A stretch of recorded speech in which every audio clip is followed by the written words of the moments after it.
சேலம் மாவட்டம் எடப்பாடியிலிருந்து பூலாம்பட்டி செல்லும் சாலையில் புல்லட்டில் வந்த ஒருவர் திடீரென சாகசத்தில் ஈடுபட்டார்.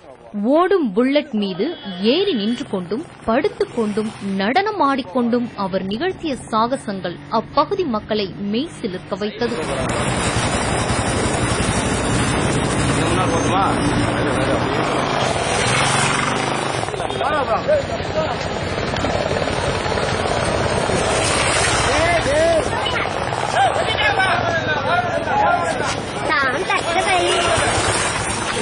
ஒரு கட்டத்தில் ஓடும் பைக் மீது ஏறி நின்ற அவர் சிலம்பம் சுற்றிக் கொண்டே புல்லட்டை ஓட்டி சென்றது அனைவரையும் வியப்பில் ஆழ்த்தியது.